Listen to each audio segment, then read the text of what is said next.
And let's probably start. Ashish is not yet here, but first topic is from Gaurav. So Gaurav, if you would. Yeah, sure. I'm just sharing my screen.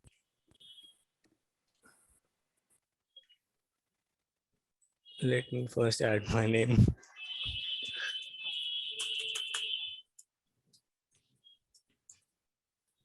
Okay.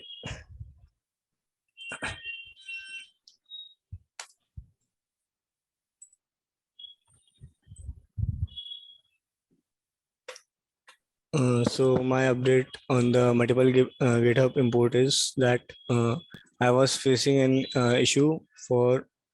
Let me also. The issue was that I need to convert all the files in the mesh service mesh pattern repo into a single URL so that we can directly upload it over here. So recently, just now before the call, me and Abhi had a talk about how to solve this issue.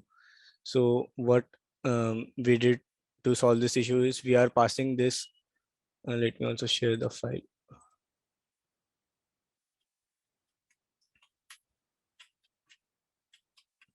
Okay. So we are passing the whole file as a single set of array so that it gets converted with the single URL. And we have used the approach that if the URL starts with this thing, GitHub HTTPS github/github/github.com and ends with .yaml. So what it will do is that it will take whole as many files that we have in this repo and pass it directly to the URL so that we can once we apply and import using the repo so that we can get all the service mesh patterns over here with a Uh, single import. yeah, actually, Gaurav, this thing is built into the API though. So you Which can just specify the directory name and it will import every do we have YAML. this thing already there in the API? Yeah, we were just talking about Yes, it. it is in the.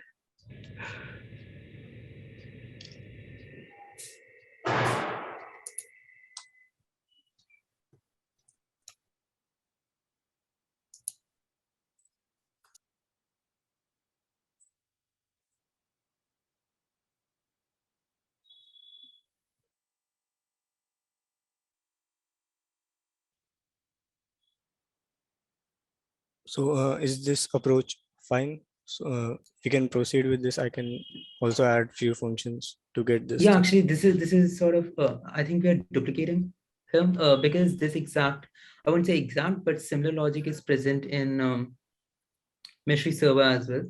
So you can just give it the URL and it will actually, if there are more than one in a directory, or if you ask it to recurse, in that case, it will import all of them. So basically, all of the import API is capable of importing more than one in case they are available from an endpoint.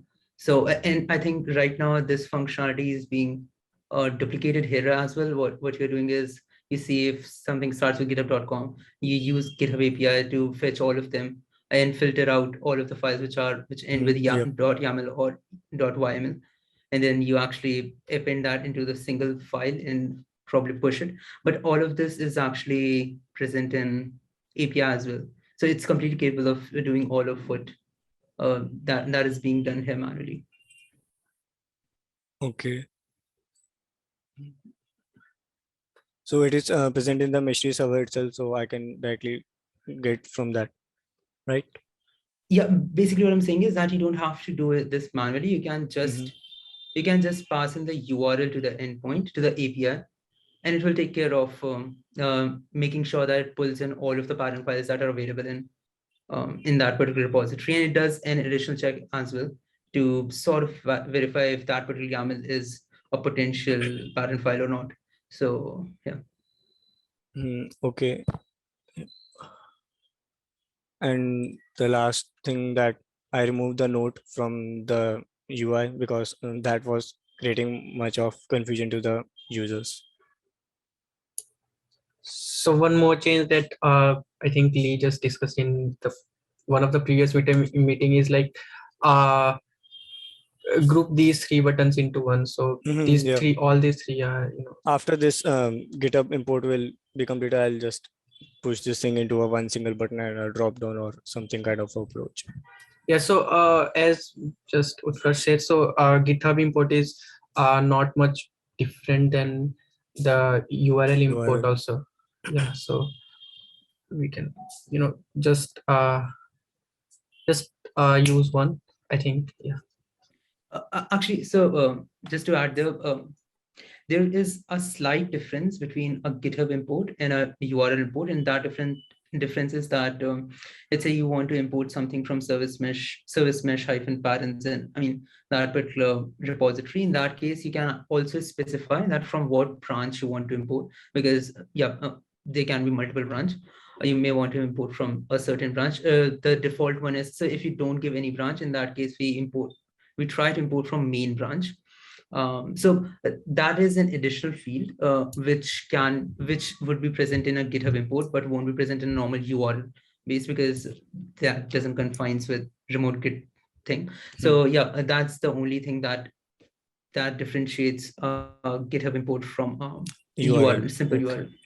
And the one is of course a path. That is, if it's a GitHub based or the goal is any remote Git repository, but right now only for GitHub, you can actually provide a path that I don't want you to get everything in the repository. Just go ahead and look into this particular directory or subdirectory. That's also an additional thing that is available in GitHub based approach. Okay. Just one minor question here. So is there like three text field required for getting the GitHub repository, then directories, then branch, or it may only one GitHub one GitHub URL which will automatically be fetching the branch as well as the directories and all. I couldn't exactly. So if you were asking, since since GitHub imports are a bit different from URL imports, so GitHub imports have the added functionality that it could take the branch name as well as the directory's name, right? So so is there any more text fields required in the UI itself to get those branch values and directory values from the UI? Is it required, or no, I yeah, don't think that's so. I think what we can have is because we have right now, I can say there is a different icon for GitHub in this different model. So probably what we can do is we can just take in the organization name, repository name, so two text fields, a branch name if they want to, an optional one, the default one is main. If they don't give one, we assume main, and a path. And maybe because the thing is, right now it's too API centric. So if you give path like dir1/dir2/**, that means that go inside directory one, then directory two, and then recurse everything inside that. Basically, if there are hundreds of directories, go inside all of them. And if they don't give /*, then that basically means that look at the root level only. So you can probably have a checkbox that recurs or recurs not. So yeah, these are a few things. I think that's all about API. I'm not sure about the UX though. Okay, so we can have it a checkbox for checking out the branch which the user has, right? Master or not. I think you can have just a text box if Okay. option, and if they give master, we use master. If they give none, we use main. They can give XYZ. Yep. Otherwise, it will be directly fetching from the path itself. Branch is different from path. Yeah, branch is different from path. But if you are not specifying the branch, it will directly to the master. Then it is main branch. At least right now, the default is main. If you don't give branch, then it's main. Okay.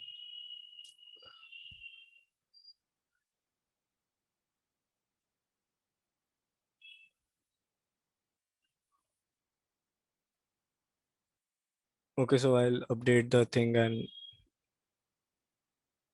push it to the PR.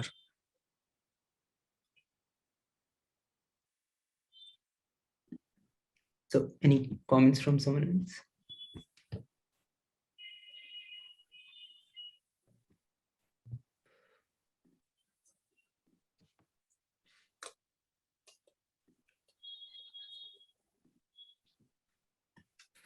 Yep, so let's move on to the next topic. It's from Senthil. Senthil, yeah, he's on call. So if you would like to give updates regarding GitHub Action. Yeah, sure. I'm sharing my screen.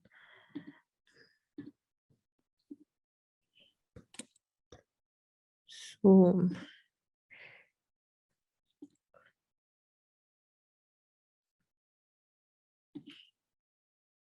basically, I have now deployed the Istio, and you can see that my pattern is getting applied. I am trying to upload these two patterns. One was the Istio filter pattern, and another one is the book info pattern. So I was trying to see now right now there are two. Now this is the first pattern, and this one is the second pattern which got applied. And this is my all the namespaces I have. So yeah, basically right now I am only using the URL, like the raw GitHub URL, to deploy these patterns. Yeah, this is the update.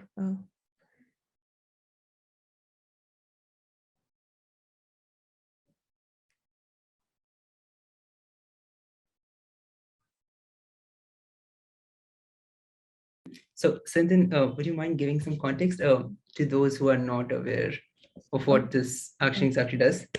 Yeah, Like sure. me. So basically, right now we are trying to create, previously I think there were two actions. One was the SMI conformance and another one is the SMPs. So right now we are creating another GitHub action by which we will be applying these patterns. So you will find some sample patterns in this repository. So I am trying to deploy this pattern into Meshery through my GitHub Actions. So first of all, I have like, oh, just a minute. So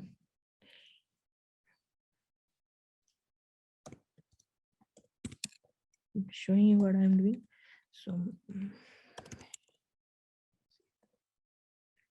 So this is the repository which I am currently working on. So right now there are four main files. So basically this main.sh file is actually where we are running the other two scripts, like one is the Meshery and one is for the Meshery CTL. So this script is for the Meshery. Before we are actually creating a cluster over here, and like if it first checks if the cluster exists or not. After that, it creates its own cluster. So this is the function for creating the cluster. So I'm using Minikube, and then we are just like we are following the steps. I think there is a docs in docs.meshery.io. There is a perfect documentation for this Minikube, like configuring Minikube. So actually we are using Minikube in this GitHub action. So yeah, so this is the Meshery script, and this one is this one is for the Meshery CTL, where actually we are applying these two patterns. So these four steps are mentioned in the Minikube docs, like in docs.meshery.io, how to connect the Minikube. And then in this step we are actually applying those two patterns I have shown you, like these two patterns, the raw file of these two patterns. So and yeah, this is the thing. So basically through this GitHub action, we're trying to import the pattern files through Meshery CTL. So yeah. So I'm not sure here, but do we want to hardcode the pattern file URL here, or I mean, basically I'm unaware of. No. Actually, we don't need to hardcode this thing. Actually, this is the first time I am trying to use this GitHub action, and I don't have enough knowledge to do this thing. So I'm first trying this with the hard coding all those things. Like this H2 I have hard coded this, but in my in my future update, I will be removing all these things, and user will be like giving their own URL, and they will be able to apply their pattern from there. This is like just for my testing. I have hard coded this thing. Okay. Any other comments?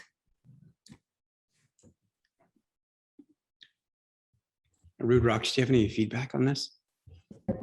Yeah, were you able to try in cluster? Like right now, I think it's deploying it in Docker, deploying Mystery in Docker and other things in Docker as well.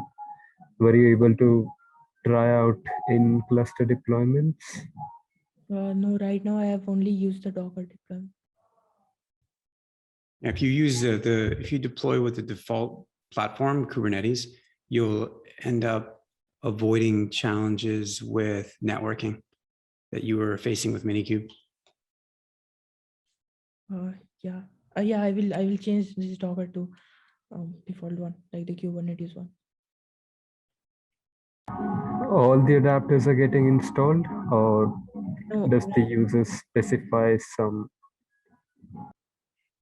Yeah, basically right now the user have to specify the adapter. Like you can see only the measure is H2 is getting deployed. Nice.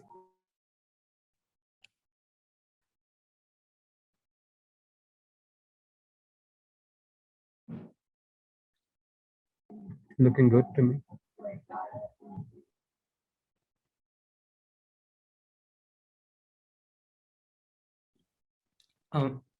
So then Navindu has a comment in the chat. Oh, yeah. So like I just like if we are looking into configurability, like for specific adapters or something, then maybe we should just let the users provide a custom mesh config file. Like if you are thinking that way.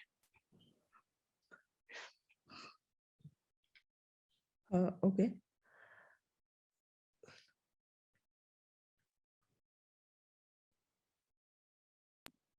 Okay.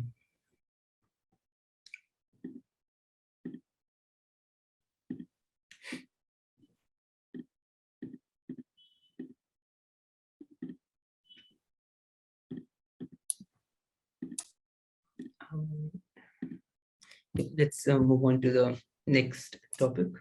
And it's Cypress testing of WebAssembly. And I think we have Mario here. So Mario, do you have like, you don't need to have an update, but do you have some updates about Cypress testing of WebAssembly? Or did you got a chance to have a look at it? Hi. Yeah, I haven't had a chance to take a look yet, but making progress in a couple of issues I have assigned. So I'm hoping to finish the second issue, the last issue soon, so I can focus on these filters, the Cypress part. So yeah, maybe is there some resources I could take a look to get more familiar with the feature? Or any videos? Yeah. So resources regarding the WebAssembly filters that we have? Well, that's correct. That's what we should be testing with Cypress, right? Some integration and end-to-end tests with that. Could we clarify the scope of what's expected? Actually. Yep. So Lee, if you would want to. Yeah. So there's new feature. So Meshery's management of WebAssembly filters is, well, it's still in beta. It's a new feature set, new feature area. And if anyone has Meshery running, if you would just bring up the WebAssembly, the filters UI.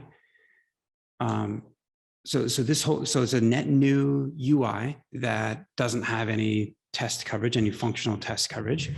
Now there are, and so the scope is sort of with respect to this specific UI that's we're going to show here in a second. the initial functionality that we allow users to do in this beta, is relatively, well, it's a beta. Straightforward. Yeah, it's So just basic. it's like CRUD. It's like, yeah, they can update, they can upload a new entry into this table. When they create a new entry, when they upload a new entry, and an entry being a WebAssembly filter, basically it's a file, a single file, a binary. That I don't recall if we have like input field validation around whether or not it's a binary or a piece of YAML or a or I don't know, something else. But as you think about testing and you think about like trying to break the functionality or what have you, like good things to verify is, well, it's a good question for us to put into the meeting minutes. Like someone needs to define if we only allow .wasm or some certain file type, and if that should be included in the tests or not. But it's actually like, if you take away any of the funky tech that we're using, it's like an extraordinarily straightforward thing. There's a table full of entries that let you create new entries, update existing entries. So the update is when that edit button is clicked for a given existing entry, there is a set of YAML that is related to the binary. And it's on this point that actually it confuses me slightly. And that is, this is a question for the others that are on the call. So we're allowing users to upload a binary, and that's what's primarily represented by the filter name. Like each row is like one binary, one WebAssembly filter compiled, and but also associated with that is potential configuration. And I believe that that's what we would see when we click on edit, which then begs the question, okay, so when someone creates a new entry, are they uploading both? Oh, okay, no, we're actually editing the binary. Okay, that's fine. So that's we are editing the binary, right? Yep. That. Oh, okay. Which like clarifies the question in so much as Mario is concerned at the moment. Like over time, we want for Mario to be writing his own WebAssembly filter, to like for him to have full, carnal knowledge of the system. But just to get started with a decent functional test, just one. Maybe upload a filter. Yeah, that's the basic one. Yeah, right. Yeah, Cool. that's maybe. Yeah, another basic one would be then delete that filter, like, and leaving the read and update, as part of the. Yeah, leaving that to the side because it looks like it might change anyway, maybe. Oh, okay, sounds good. Yeah, Mario, now here's the good news. Well, I hope like in the best of ways. Well, one, so Abhi Kumar, who's on the call, Abhishek Kumar, he's interested to parlay with you, kind of track along as you're going through this, which will be good as you go to spread that knowledge about Cypress and how we're approaching it and how we're measuring ourselves and all these things. But who is that again? Yeah, Ashish? No. This is me. Hello. Oh, okay. Oh, hi. Hi. All right. Then now Yeah. should we pair, and then I'll just share like how I'm working and everything, right? That sounds good. Yeah. And kind of force him to do a PR review, Okay.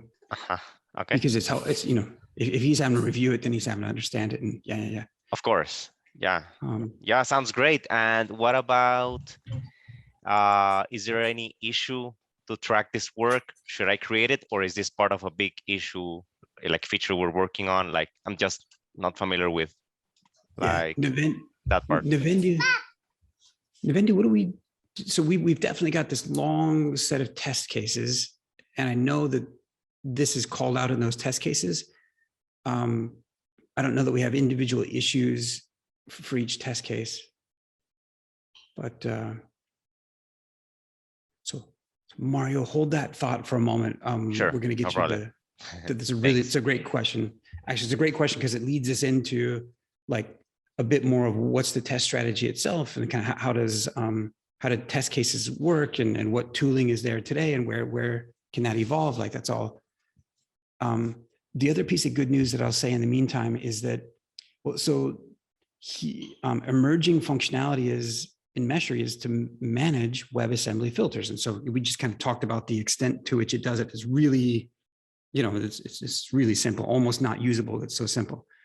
Well, so Meshery does that for WebAssembly filters, and the filters are just a single binary file. Fine. Now, it also took a very, very similar approach to two other features, two other aspects of a service mesh or of Kubernetes that Meshery manages. And they're both listed adjacent in the, so one of those is called patterns and the other one is called applications. And in essence, the functionality that's provided by Meshery, again, is like, at its basic form, it's CRUD operations on an application. And what is an application? It's a YAML file, a single YAML file. Okay, fine. That's even easier to kind of deal with, especially about like an edit type test. And then a pattern. What is a pattern? It's a YAML file again. So actually, we'll find that we probably end up with, you know, a few tests that look pretty similar to one another. Part of the tests I would expect, like, so part of what Mario needs to be successful in verifying that something like an upload, like a create works, is having, well, I don't know how you want to refer to it, but having a functional pattern, having a functional WebAssembly, having accurate content, like three that are known good. Now, Mario, in Cypress testing, is it common? Is it common for people to put in, like in unit tests, you'll intentionally try to break the thing. You'll give it bad content, bad values. Oh yeah, like negative paths. Yeah.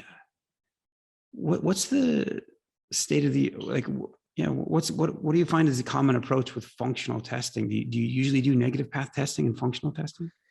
If it's consistent, you know, if there's expected conditions we're trying to ensure, I would say yes.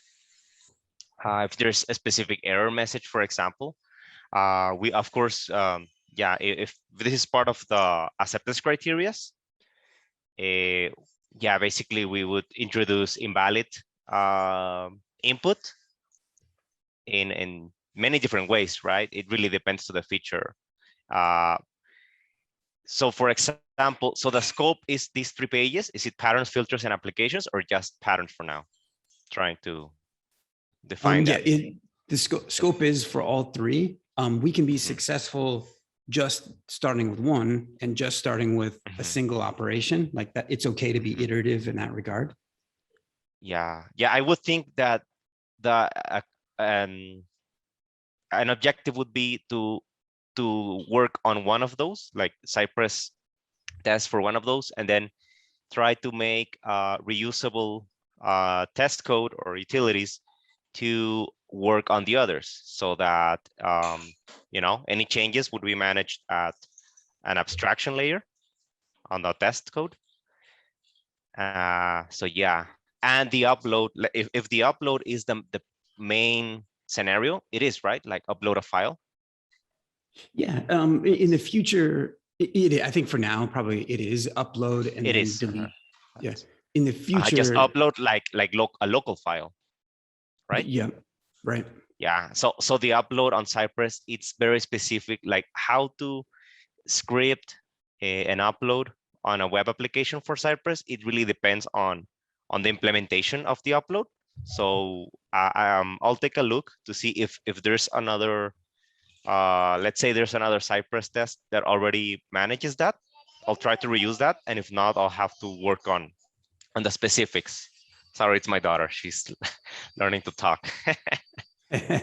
She's like, la, la, la. She's mimicking her father. Sure. There's so it would arguably it would work equally as well if a remote URL is used as the upload content as versus like local file system. Because it's, yeah, sure. Like while there is a difference between the two, the one that's, yeah, I don't know. Anyway, if it's easier to start with the remote URL, that's just as well. Okay. So that's functional, right? It Yep. works right now. Oh, Correct. cool. And that's kind of the UI that they're showing, like import using URL is the, and so there's another aspect to this that I was just forgetting. So yeah, so the upload and delete, yep, those are the two. In the future, the most important one, or the test that will flex most of the code or even more of the code, and it will be more brittle because it's more complex, is when you go to apply any of either the application, the filter, or the pattern, that play is right now it's a play button, and maybe that needs to change to a different icon, but basically you're saying, okay, well, I have a pattern, it's called retries.yaml. I want to apply it. So the user clicks play. And right now, I think that's all that they have to do. I think all they have to do is click play and it invokes an operation. And so we need to watch for the response of that operation, because that'll invoke a number of like downstream, functions, and it'll affect Kubernetes. It'll affect the service mesh that's there. And so, yeah, in the future, that's an important one. Yeah. So the play, okay, sorry, let me see if I follow. So the play, is it functional yet? No, that's in progress still. No, it's go ahead, guys. Like it is. So it works. Yeah, It is actually, functional. yep. Okay. So the play button is, yeah, good. Okay, yeah, so Mario, the play button is actually function. The error that, so you can get some errors when you apply it, but that's not because it's not functional, it's because the pattern was either invalid or it didn't have a component running on your system. So pattern expects a few adapters to be running, depending upon what is in the pattern in terms of content. So yeah, basically the play button is working. Sometimes it may fail, sometimes it may take a lot of time because it's provisioning a lot of things in the background. But yeah, it's fine. Oh, just a question: does the play button trigger a request to the server side? Yep, it does. Cool. That's good. Yeah, and so Yeah, for an integration test, I'm thinking that maybe like there could be some fixtures to pass to the front end. So then this could be populated, and then once that button is clicked, if there is a request being sent, we could assert on the like intercept the request and then assert on specifics like how should the request look so we can say it's working properly, right? So that's part of like Cypress integration tests, at least the ones I'm familiar with, right? But maybe we could go back to that once there's some more progress. No, it's a great foreshadowing, actually. So whomever is sharing, if you were to apply a pattern again, the one that was successful, there's a small snack bar or a small toaster notification, whatever you want to call it, a small ephemeral notification down there that like is just as a question for you, Mario, like as a general approach, as your is it a fragile approach to be looking for that response and trying to match against like a word like successfully versus a word like failed? is that too fragile considering that those messages might change, or is that, do you generally try to do so on error code? Or? Well, the most basic is to check for the status code. So a 200 or something, right? And then going after that, if it's something that would change, of course, I don't think it's fragile. It's just that, well, as soon as it changes, we would have to modify it, right? It's trying so that as long as that's not like a hassle and it's something that we all forget, and then, you know, the idea is to so that the test help during the development, right? So if something breaks, it should tell us. But of course, we wouldn't want that to like be so sensitive that it fails like on every change. So yeah, we could consider doing some like regex comparisons so that it's not like, as long as the word we're looking for is there, it should be okay. And once that's stable, like it won't change anymore, we could check for a specific message either at the response or at the UI, right? You know, so yep, yeah, that makes sense. Yeah, sometimes that's a great answer. Like, hey, look, the problem, I'm sorry, the only problem is that whenever there's an integration test, so we kind of like, we could say we mock the backend. So we tell Cypress, okay, intercept specific requests, and then we have more control about what are the responses. So that's good. Just a second. Sure. Sorry, just a second. Sure. Sorry. So the problem with that is that we don't have control over what we're mocking or passing back to the browser for the test. We need to be very aware that, you know, it's hard to track like what an actual backend response would look like, and they could differ. But as long as there's like knowledge, like there's awareness of making sure that's a valid backend response, and we're okay, you know. And especially if it's a simple response, right? Usually it's not that complex, but yeah, that's like having guarantee on the integration level, right? If something is not right in the front end code, we would notice like faster. And these tests are a bit more resilient. So the approach is to combine both integration tests and then some more end-to-end-ish tests. But yeah, sorry, what were you saying, Lee? You wanted to add something else? Yeah, no, that's right. Yeah, using regex makes it less fragile. You know, incorporating HTTP status codes potentially along with regex can be helpful depending upon how well written the server side responses are. Sometimes people, you know, will embed an error message in at 200, and so, you know, in a conflicting status code. And so as we get into this, we'll see how well written. Yeah, maybe that could be a driver for improvement upon specifics, right, of the API, right? Or we could just manage like specifics where there's a failure, but we don't want it to be like a bad failure, right? Maybe it could be expected on some conditions, and then that's why we wouldn't get like a 500 or 400. Would be like I don't know, maybe I don't know if it's a 200, but yeah, I get you. Like there's some gray areas, right? Yeah. So there is, so to help make sure that you're have all the resources that you need, or the right, there is, so Navendu is a good individual to see on questions surrounding what we're about to talk about, which is a little bit about process and what other tests are going on, and so one of those things is that there's an issue out here that well, gosh, I guess Kush had created, so that's been out there for a while, but it's just sort of highlighting the fact that like, hey, there's a bunch of things to test. And this was in context of Cypress and writing tests for these areas.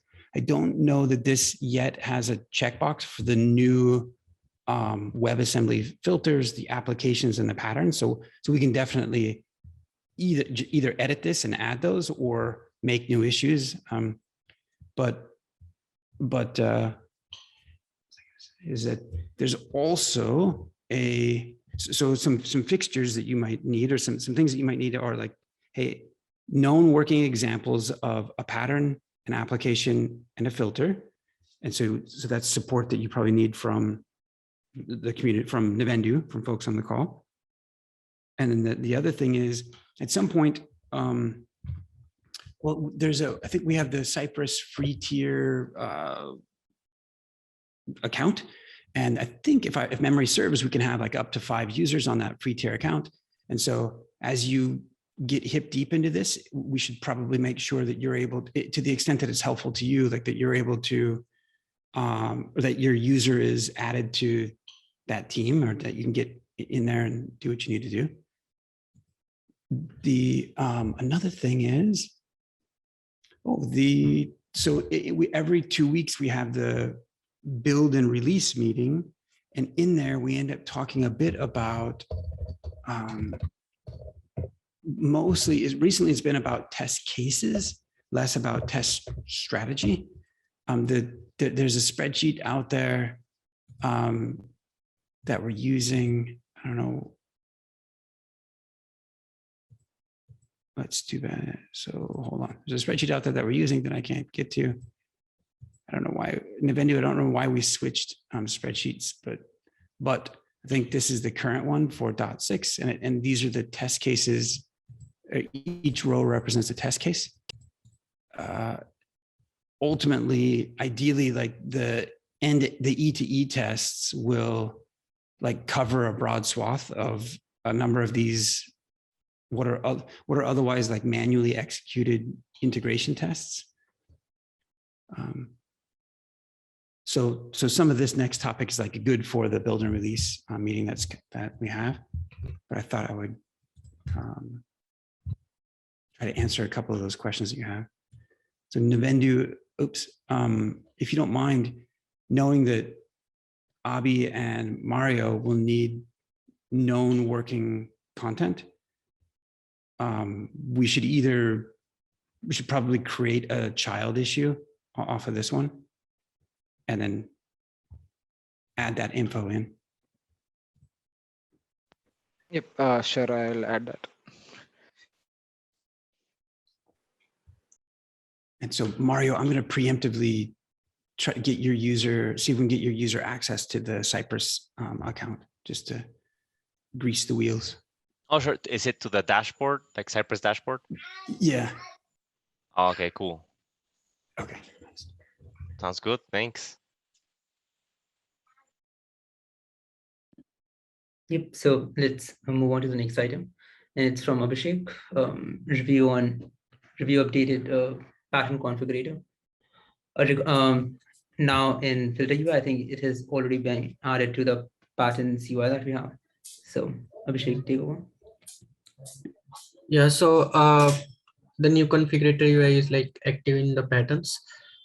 So yeah, just one. Yeah, so it's expected just like very similar in the filters also, right? So we are seeing this UI in the patterns. We are having the authority to change any of these things like CRDs and then modify it, right? So is it if you're thinking from the table of filters, so are we just going to be changing the filter aspects of any adapter? Just had a question. Like, yeah. Yeah, I think that, yeah, it's a really good question. It's unclear. And I think for a number of us, it's kind of been unclear for a while. And in part because like it's kind of hard to pre-plan all of what the UX might be until we kind of get there. And actually, for me, in some respects, now that we've arrived at a beta for applications, filters, and patterns, we might be able to simplify what has been an open challenge for us around filters. In the conversation we were just having with Mario, it was like, hey, what entries all go into this table? And we come to understand it is just a binary. It's a single file, one per row, a binary file. And most of us are aware that, like, when you want to go apply a filter to your infrastructure, it needs to carry configurate, you need to identify what binary you want to apply, but you also need to supply configuration of how you want it to run. And like, here's a fork in the, like this discussion right now is a little bit of a fork in the road about how that would, you know, what we want to do. Like, so we can either, when someone clicks on edit, we can either show them not the contents of the binary, because that isn't helpful. We could show them the configuration snippet just for how they would apply that filter to their infrastructure. The issue with doing that is like, well, then each row no longer represents a single binary. It represents a binary and associated configuration. So it represents two things, and that can be fine. But we've been kind of, what do you say? We've been indecisive on that. The other approach is continue to leave the filters UI as being only for binaries, one binary per page. And maybe even remove the edit button, maybe, because we're not really looking for them to edit the binary. And instead, when it's time for them to go apply it to their infrastructure, they need to navigate to a different user interface, potentially like a patterns interface, where they would say like, okay, I want to make a super small pattern. This pattern is only going to describe the configuration for this, you know, for a given filter. And so there's clean separation between the binary and the configuration, and the configuration is done through pattern. That's another approach. For me, I think the challenge of that approach is less technical, and it's more psychological in terms of like conflating, like, what the heck does the word pattern mean then? Like, if I as a user go create a pattern that I've just kind of made it up and I'm applying it to one of my Envoy filters, that's a pattern? Or like, is that just, you know, configuration? Is that just, so,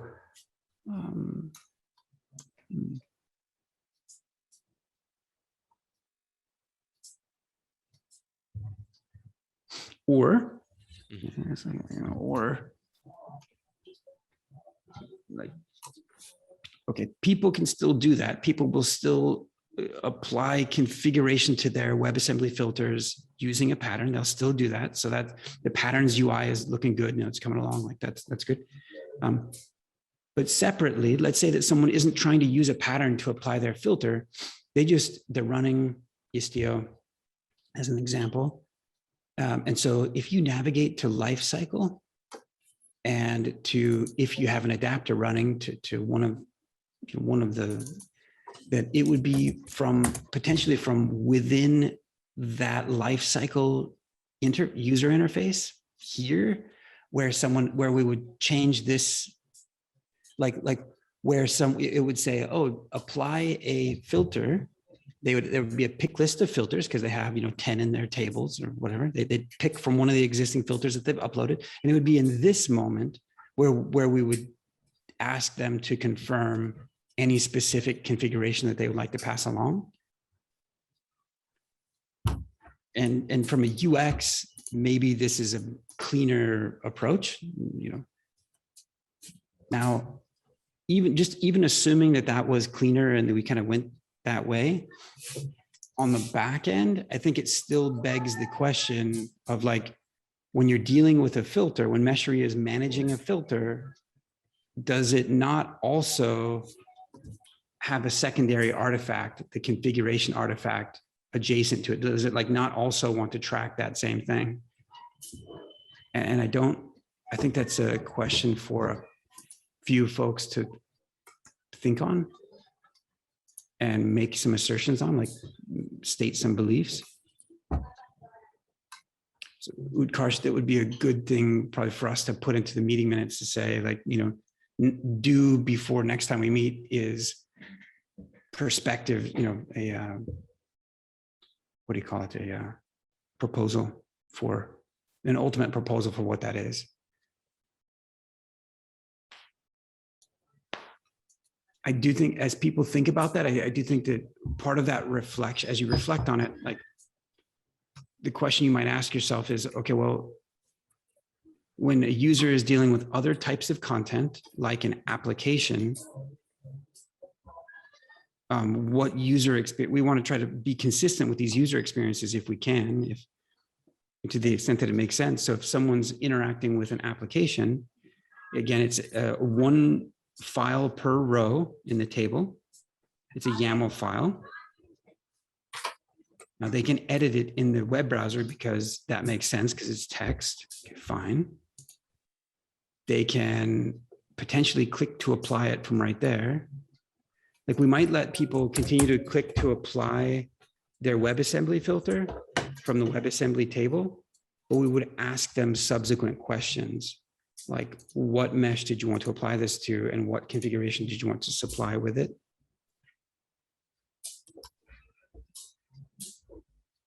So food for thought, we could get some proposals down.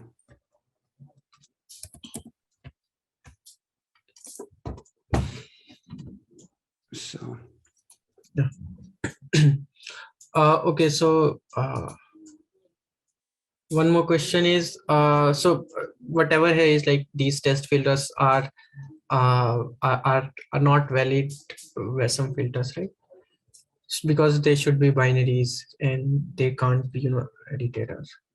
Right. I mean, like, yeah, this is where people have gotten confused. I think like a bunch of people have gotten confused on, right. For now, it should only be binaries. I mean, all of us, including myself, have gotten this conflated and confused. Because I think if you clicked on apply for one of those test filters, it might actually work. It might actually apply, and which is, yeah. Yeah, because I don't have cluster anymore. Okay, but yeah. Yeah, actually, so one of the things that we went through once earlier was that filter from user side of point of view would be a pattern which is very specific to a filter, and they can upload assets, and by assets I mean wasm binary, and the endpoint was supposed to work in the way that when you upload, you get the endpoint, and that is automatically substituted in the pattern. So basically, when you'd be clicking on edit, you'd be actually having a YAML, which is the pattern file. But the asset that you have that it points to was the one which you actually uploaded, and the API returned that this is the endpoint where you can actually reach out for. So that is one of the things that we went through once earlier.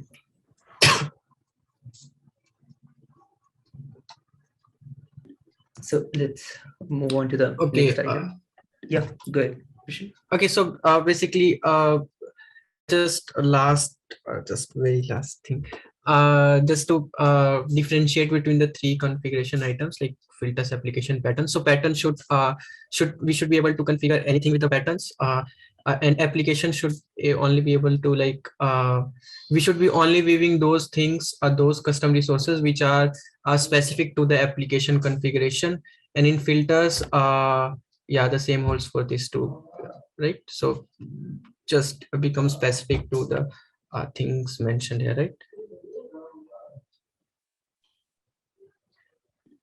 Just asking for a thin level difference between these three.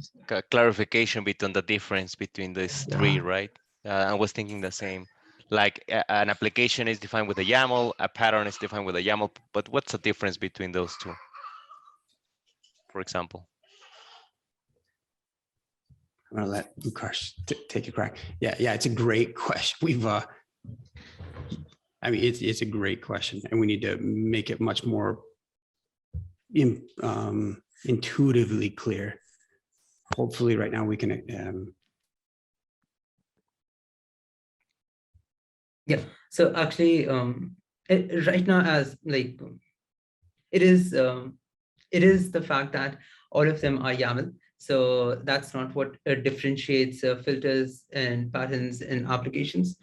And it is also true that filters and applications use a YAML which looks like a pattern file, which is a pattern file does its thing. But the difference from user point of view is that when you write an application, I would say application, not an application pattern file. So when you write an application, what you're actually referring to is application is a workload.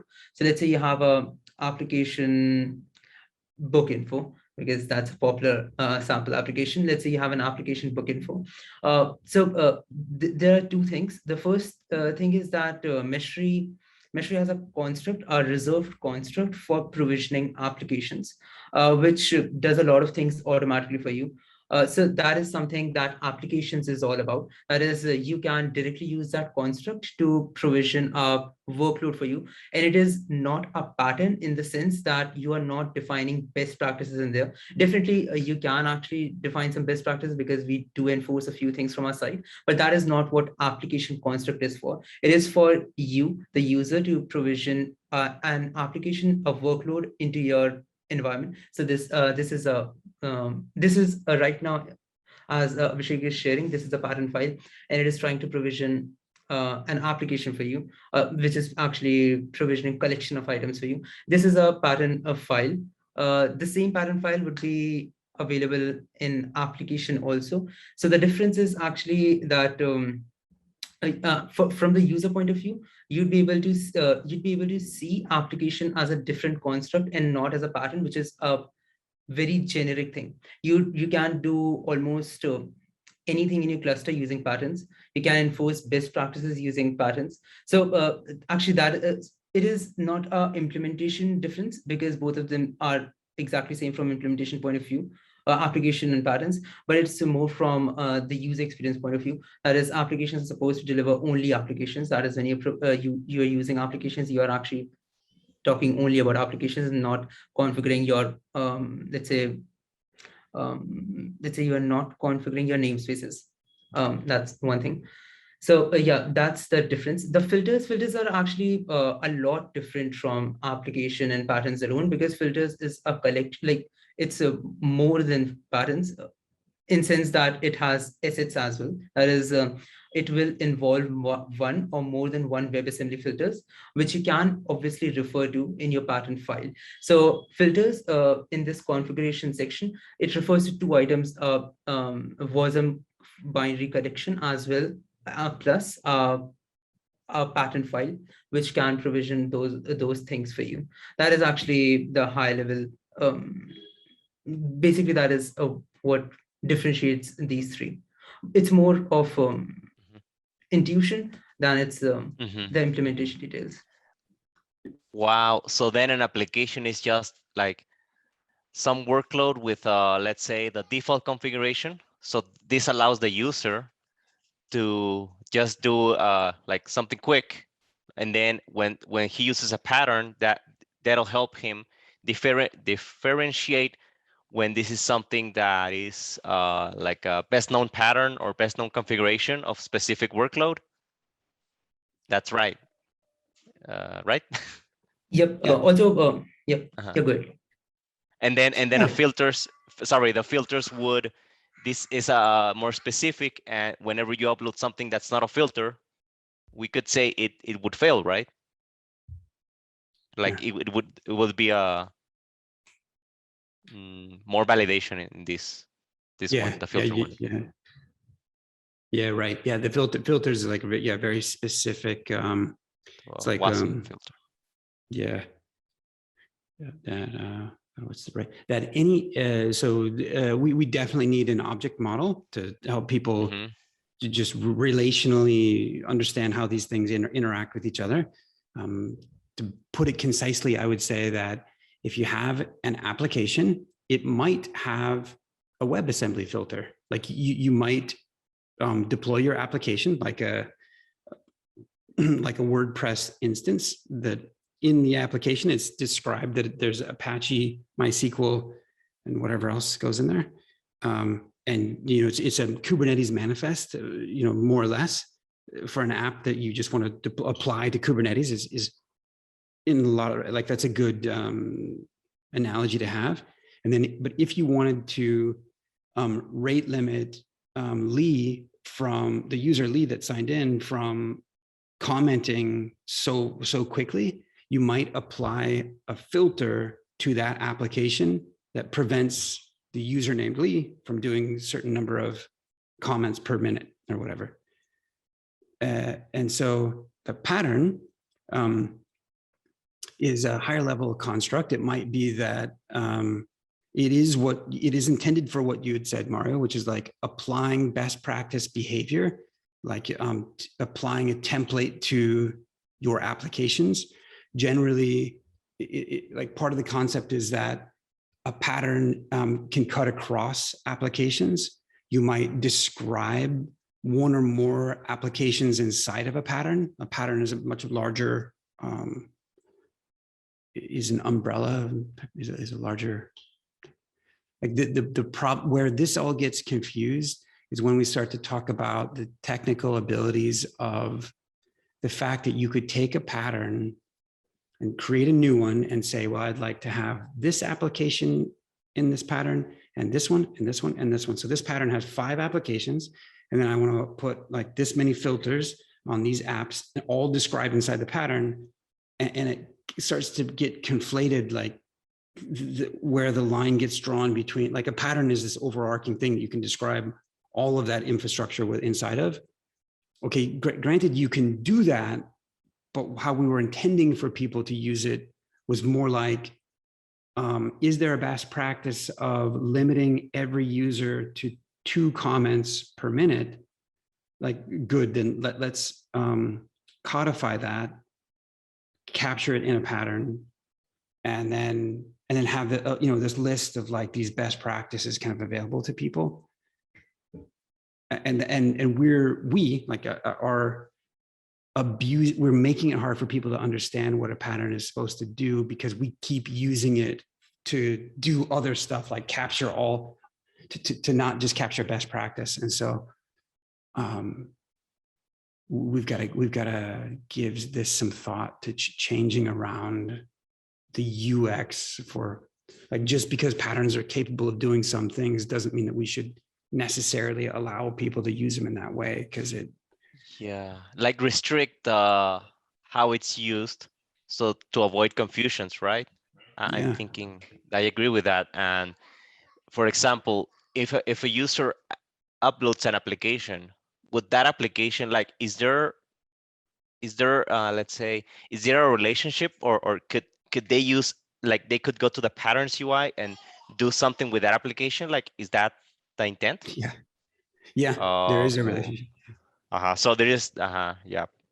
So it's just like right now it's like very free what a user can do, because like a YAML can represent like multiple things, right? Yeah, exactly. Mm-hmm. Yeah, and so too much power for the user. yeah, exactly. Which just makes it different. It's like, well, maybe you should just have patterns. If you're not going to limit, if you're not going to curate the user experience, it's like, why don't we just have patterns, because they can do everything, right? So let's just use pattern. It's like, oh, okay, well then, but then it's like too much to digest and understand, like what, and so. Wow, I didn't realize we had gone over a couple minutes of. Was the last topic of the, so Abhi, did we get all your questions answered? Yeah. Okay, good. And then Utkarsh, was that the last? We actually have a couple of items still in the meeting agenda. So, yeah. Oh yeah, sorry. If one is on the seeding of content for mesh, we can, that one's a good one to put a pin in, because that one also needs some longer thought. Just it needs a V2 of the proposal. And so I'll take that action item. Okay. And oh yeah, and I don't think Alan is on the phone anymore. And so I was mostly tossing this out to try to help get him a foothold on the project somewhere. And so we'll skip that one. Ashish, I know you have a number of adapter PRs out there that Utkarsh are in need of review. So.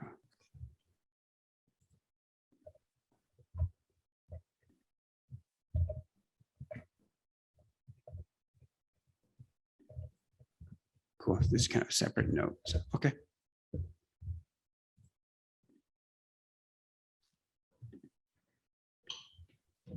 And then we might, yeah, for good future agenda, maybe it might be that Mario and Avi have some updates, but yeah, let's work on the agenda after the call. I suppose if anyone knows what the future agenda is already, please drop it in. But other than that, I suppose that's a wrap. Yep. Yeah, so let's meet on the next call. That is on Wednesday. It's a so bye guys. Bye guys. All right. Very good. See you on Wednesday, guys. Thanks all. Bye. Bye. Bye.